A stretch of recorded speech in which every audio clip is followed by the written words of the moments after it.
বন্ধুরা, আমি সুস্মিতা সাহা, সুস্মিতা কুকিংয়ে আপনাদের সবাইকে স্বাগত জানিয়ে আজকে আমার রেসিপি তৈরি করব নিরামিষ মশলা পনির। আমি কিভাবে বানাই দেখে নিন, আর আমার রেসিপিটা প্রথম থেকে শেষ পর্যন্ত দেখার অনুরোধ রইল। আমি এখানে মশলা পনির বানানোর জন্য 300 গ্রাম পনির নিয়েছি। পনিরটাকে চৌকো করে কেটে নেব। প্রথমে এইভাবে স্লাইস করে কেটে তারপর চৌকো করে নেব। আর এটা আমার কেনা পনির, আপনারা চাইলে বাড়িতেও বানিয়ে নিতে পারেন। আর আপনারা আপনাদের ইচ্ছে মতো পিস করে নেবেন। আমি মিডিয়াম সাইজ পিস করে নিচ্ছি।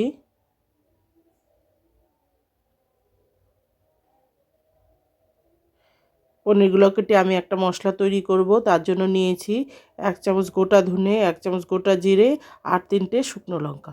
এখন আমি শুকনো কড়ায় ভেজে নেব। আর খেয়াল রাখতে হবে যাতে পুড়ে না যায় মশলাটা, সেইভাবে ভাজতে হবে। হালকা একটু রোস্ট করেই আমি ঠান্ডা করে তারপর গুঁড়ো করে নেব। আর এইদিকে একটা ফ্রাইং প্যান বসিয়ে দিয়েছি। প্যানটা আমার গরম হতে হতে একটা মশলা তৈরি করব। তার জন্য 2টো টমেটো কেটে নিচ্ছি। প্রথমে ছোট ছোট পিস করে টমেটোটাকে কাটবো, তাহলে মিক্সিতে ঘোরাতে সুবিধা হবে, তাড়াতাড়ি হয়ে যাবে, পেস্টটা ভালো হবে।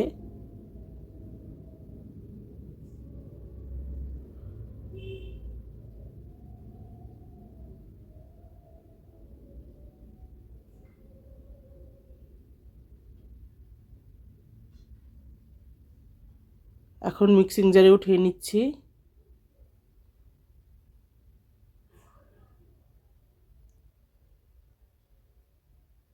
তারপর 1-1.5 ইঞ্চির মতো আদা নিয়েছি। আদাটাকেও পাতলা স্লাইস করে কেটে নেব, তাহলে পেস্ট করতে তাড়াতাড়ি হবে, সুবিধা হবে। পেস্টটাও তাড়াতাড়ি হয়ে যাবে।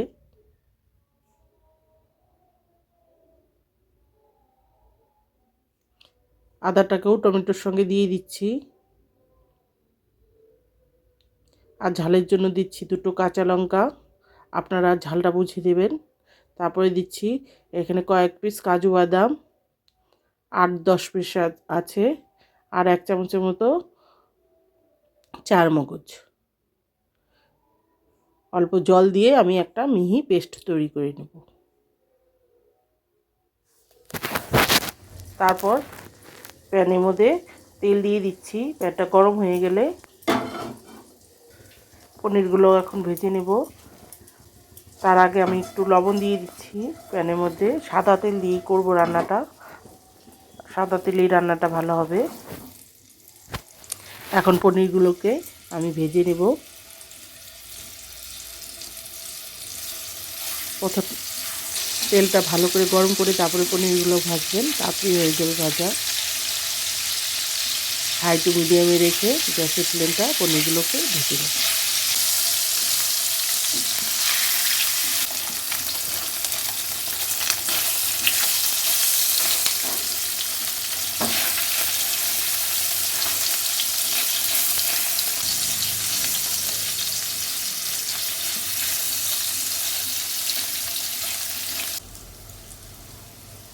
দেখুন আমার হাফ ব্যাচ পনির ভাজা হয়ে গেছে, বাকিগুলোও এইভাবে ভেজে নেব।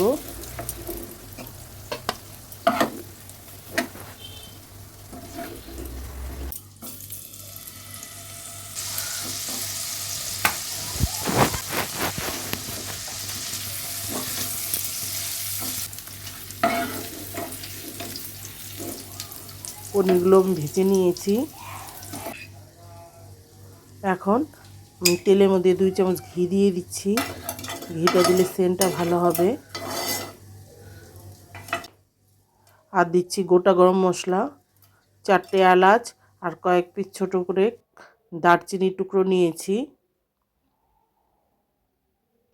মশলাটা থেকে একটা ভালো গন্ধ ছাড়লে তারপর যে মশলাটা আমি পেস্ট করে রেখেছিলাম ওই মশলাগুলো দিয়ে দিব।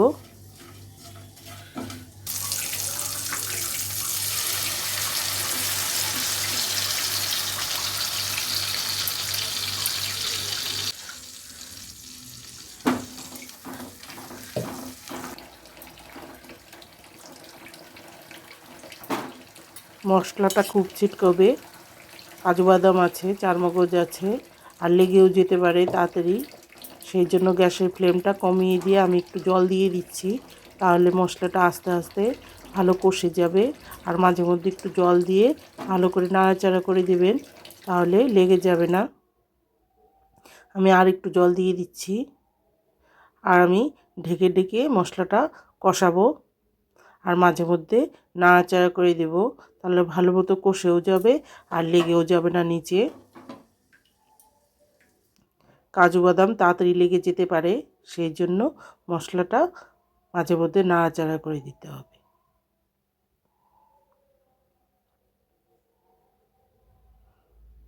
মিডিয়াম টু লোতে রেখে আমি মশলাটা ভালো করে কষিয়ে নিচ্ছি ঢাকা দিয়ে দিয়ে।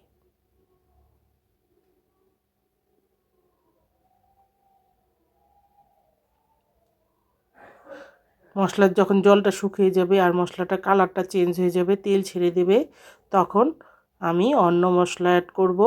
এখানে আমি টক দই নিয়ে নিচ্ছি 2 চামচ,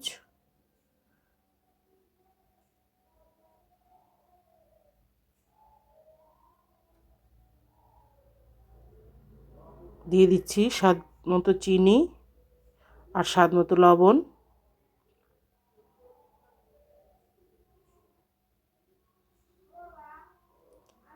টকটাকে ব্যালেন্স করার জন্য আমি একটু মিষ্টিটা বেশি দিয়েছি, আপনারা বুঝে দেবেন।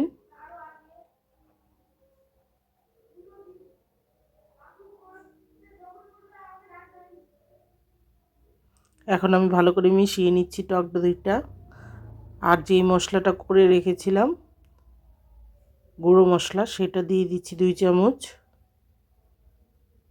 মশলাটা আর দই ভালো করে মিশিয়ে নিব আমি। ততক্ষণ আমি একটা ক্যাপসিকাম আর একটা টমেটো কেটে নেব।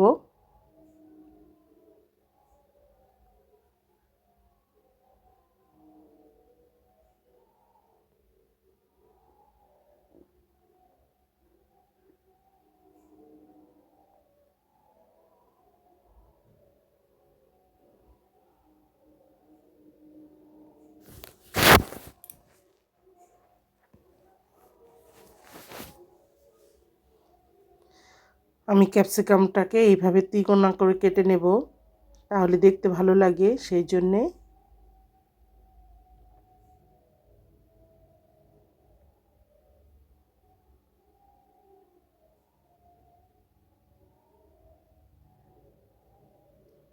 আমি হাফ কেটে নিয়েছি, পরে হাফ কাটবো। আগে টমেটোটাকে কেটে দেখাচ্ছি আপনাদেরকে। টমেটোটাকেও একটু ছোট করে কাটতে হবে, বেশি বড়ও না, এইভাবে মিডিয়াম করে কাটলেই হবে।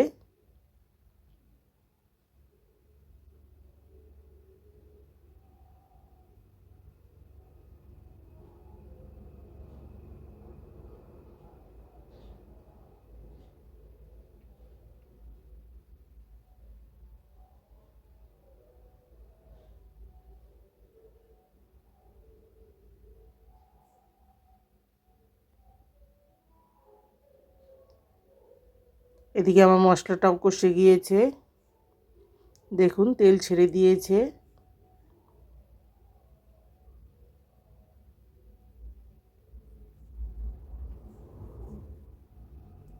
এই মশলার মধ্যে এখন আমি ক্যাপসিকাম আর টমেটোটাকে দিয়ে দিব।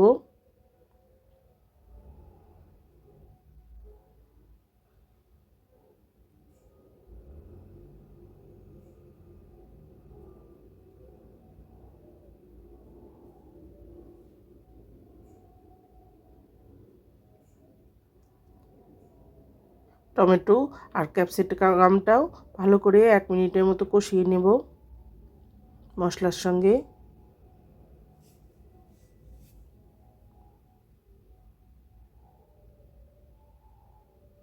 তারপর আমি জল দিয়ে দিচ্ছি পরিমাণ মতো গ্রেভির জন্য। প্রথমে অল্প দিয়ে মিশিয়ে তারপর আবার অল্প দেব। গ্রেভিটা বেশি ঘন হবে না, আবার বেশি পাতলাও হবে না, সেই বুঝে গ্রেভির জল দিতে হবে। এখানে আমি 1 কাপের মতো জল দিয়েছি।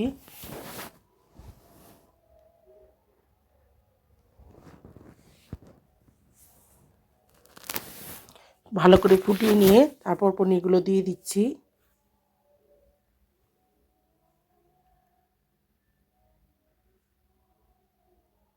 পনিরগুলো দিয়ে আমি গ্যাসের ফ্লেমটা একদম লোতে করে ঢেকে তারপর আরও 5 মিনিট হতে দেব।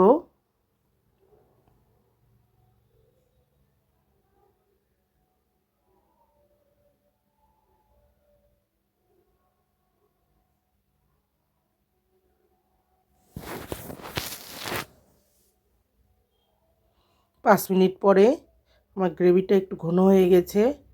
তারপর দিয়ে দিচ্ছি কসুরি মেথি। ভালো করে মিশিয়ে নেব। তারপর 1 চামচ ঘি দিয়ে দেব আবারও সেন্টের জন্য।